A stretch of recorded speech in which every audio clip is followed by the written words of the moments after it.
My name is Sherry. It's almost been 5 years since I married my husband Adolf. We both work, and while we're generally busy, we lead fulfilling lives. I have a father and a younger brother. My mother passed away due to an illness 2 years ago, and since then, my father, Jacob, has been living alone. When my mother passed away, I was worried about him. I talked to Adolf and expressed, "I'm concerned about my father. I'd like to live closer to my childhood home." With that, Adolf and I decided to move closer to my family home after my mother's passing. We could have moved in with Jacob, but he declined our offer. When I suggested, "Dad, I worry about you living alone." "Let's live together," he replied. "You're as strict as your mother, and I want some freedom in my life." That certainly put me in my place. I do tend to nag like my mother, and I've reprimanded Jacob for never doing any housework and always relying on my mother. I guess he thought it would be a hassle and wouldn't get any peace living with me. I was still worried about Jacob, but I didn't think it necessary to force him to live with us if he was against it, so we ended up just moving close to my childhood home. I'd visit and cook meals for him regularly, and we would engage in trivial chats. I thought this level of distance was just right. Then, a year ago, my brother Leon got married. Before his marriage, he was living alone, so we didn't get much chance to interact, but I was still overjoyed when I heard about his engagement. Leon's wife, Kira, is a lovely person, and initially I was delighted to have such a sweet sister-in-law. However, the moment Leon's wedding was confirmed, Jacob suddenly suggested, "Why don't you two live with me after the wedding?" Despite him refusing my proposal earlier, even though I was taken aback, I knew Jacob adored Leon, so his suggestion wasn't surprising. Indeed, Kira was much kinder to Jacob, very different from me. Jacob would repeatedly mention how sociable and adorable Kira was. But the person who was not particularly thrilled with this was Kira herself. Of course, she didn't openly express her discomfort in front of Jacob, but when they got home, she apparently said to Leon, "I'm not too keen on living with your father. I'd rather live with my mother." Leon wasn't too thrilled about living together either, given that they had just gotten married, so the idea of them moving in with Jacob was eventually dismissed. A few months after that, when I visited my family home for the first time in a while, I noticed something odd about Jacob. Jacob, who usually has breakfast at 7 a.m. and lunch at noon, was eating his meal around 10 a.m. when I arrived. "Dad, are you having a late breakfast today or an early lunch?" When I asked him, he said it was breakfast. I didn't think much of it at the time, but when I casually went to the kitchen to clean the house, I noticed dishes that had been used for breakfast left in the sink. Jacob always did the dishes before bed, so these dishes couldn't have been from last night. They were from this morning. Feeling something was off, I asked Jacob again, "Father, the dishes are in the sink. Didn't you have your breakfast?" At that, Jacob suddenly slammed the table and stood up and shouted, "What, are you trying to say that I'm losing it?" Saying so, he turned beet red and got mad at me.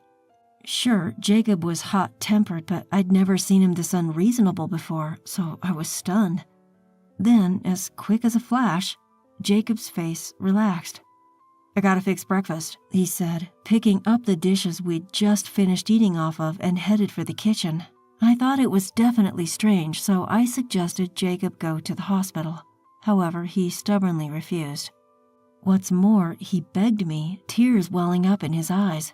"Don't tell Leon and the others, please," he pleaded. I suppose Jacob felt something was off about himself.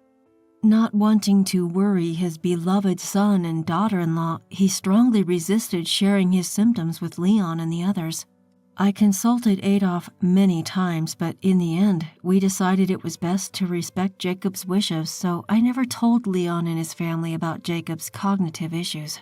Despite our concerns, we suggested to Jacob several times that we should live together. However, Jacob didn't change his mind, insisting if I were to live with anyone, it'd be Leon and his family. That was all he would say. We would have loved to have lived with Leon and his family, but we couldn't ask them to do so without telling them about Jacob's condition.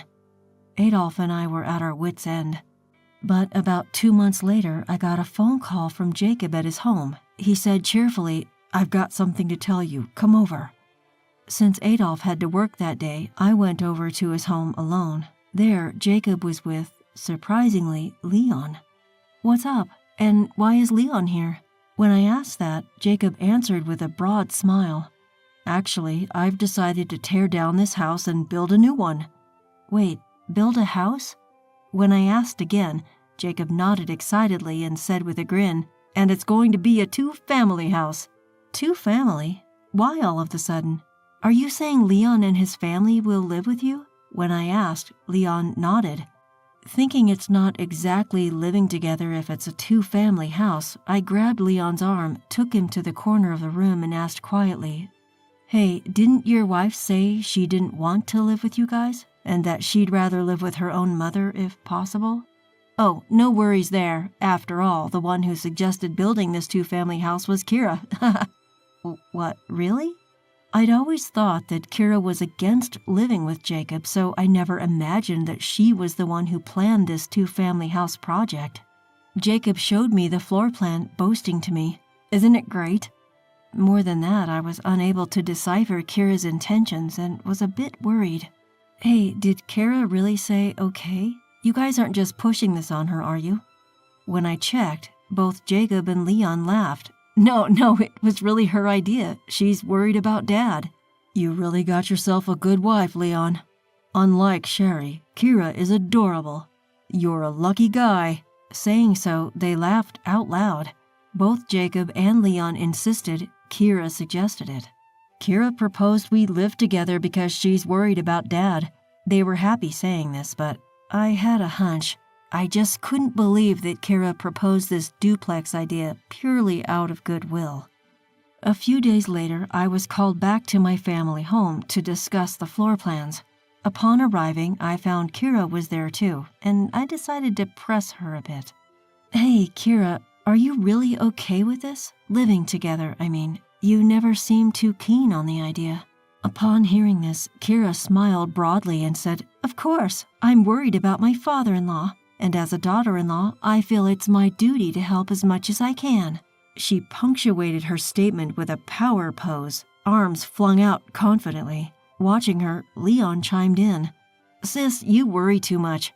Or are you perhaps jealous of us moving into a brand new house?" Ha! His comment was somewhat jarring. "That's not it. I'm just concerned about potential arguments down the line." Upon hearing that, Jacob, trying to tease me, said, "Don't lie. You just want to live with us too, right? Sorry, but no way." Just show me the floor plans already. I'll look and leave," I sighed. While we were in the midst of this back and forth, Kira's phone rang. "I'm sorry, it's my mom. I'll take this outside," she said and left the room.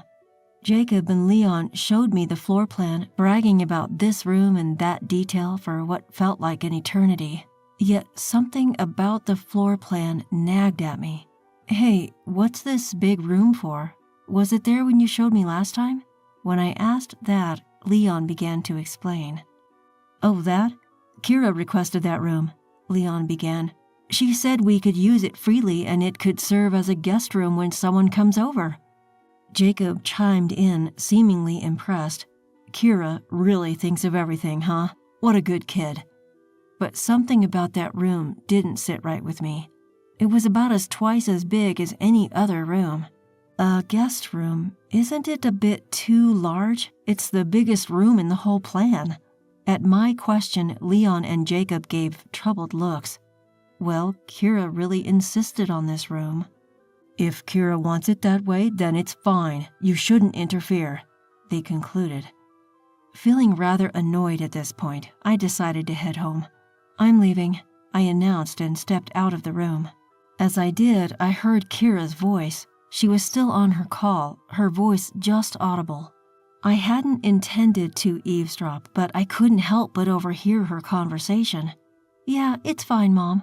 I've made sure to create your room. Don't worry, they'll do as I say. Once you start living with us, I'll kick out the old man. She was telling her mother, clearly. I turned unconsciously toward her voice and our eyes met. Kira quickly ended her call. Oh, sister-in-law, are you leaving already? Do visit us once the house is ready. Kira smiled at me, so I asked her, is what you just said true? Kira's eyes widened for a moment, but she quickly regained her composure. What do you mean? I'm going back to my room. With that, she left. Something was definitely off. I decided the best thing to do was to go home and talk to Adolf. A few days later, Adolf and I headed to my in-laws' home. Of course, we had asked my brother-in-law and his wife to be there in advance. Sherry, you've called us all here. What's this about? Jacob asked, to which I answered straight to the point. Building a duplex house is a mistake. Kira will take it over and it'll be the end of it. My words left Jacob and Leon speechless. How can you say such a horrible thing? Kira pretended to cry, exclaiming. Seeing her reaction, Leon and Jacob glared at me. What's wrong with you? Why would you say such a thing? You just don't want us to live together, do you? Just leave. They yelled back at me. Just listen to me, Leon and Dad, you are being deceived. Despite my serious plea, both Jacob and Leon refused to listen. You're the worst. We've been wrong about you, they shot back. At that moment, something snapped inside me. I slapped the table and spoke clearly to Leon and Jacob. Do you know that woman planned to bring in her mother after the duplex is built and kick Dad out, and you still want to build it? With that, Kira shuddered. Leon and Jacob, taken aback by the truth, muttered, No, it can't be true. Kira, you were worried about me and wanted to live together. They started mumbling. Kira, sensing trouble, quickly replied, Of course, it's all for you, Father. My mom has nothing to do with it. She tried to dodge the situation, but I wasn't going to let that happen. I had no choice but to reveal the truth to her. Okay, Kira, if you insist, but if you really want to build, buy the land of this house from me first. What? Kira was puzzled. You see, the land where this family home is built was originally my mother's, and I got it in exchange for helping Leon, who was in a financial crisis at the time. I'm not going to let you use this land for your selfish purposes. If you really want to do it, I'll sell it to you at double the price.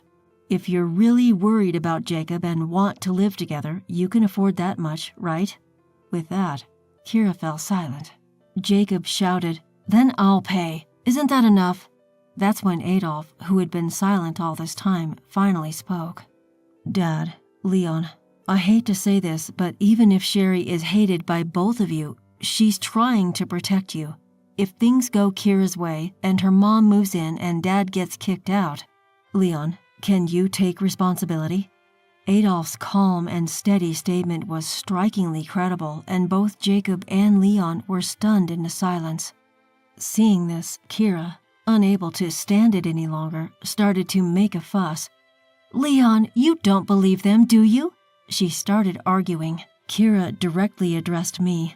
Stop making absurd accusations. I'm not planning on letting my mom live here.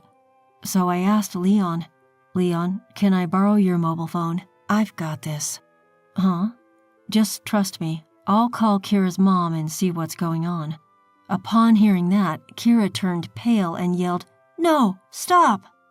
Is there something you're worried about? When I asked her, Kira glared at me and said, Enough! There's no way I'd live with a bothersome father-in-law like you. I only thought of living together because you offered to pay for a nice duplex for Mom and me. Sorry for that. With that, she stormed out of the house.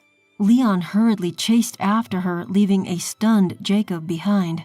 Later, he said, I guess I'm being punished for bad-mouthing you, my own daughter.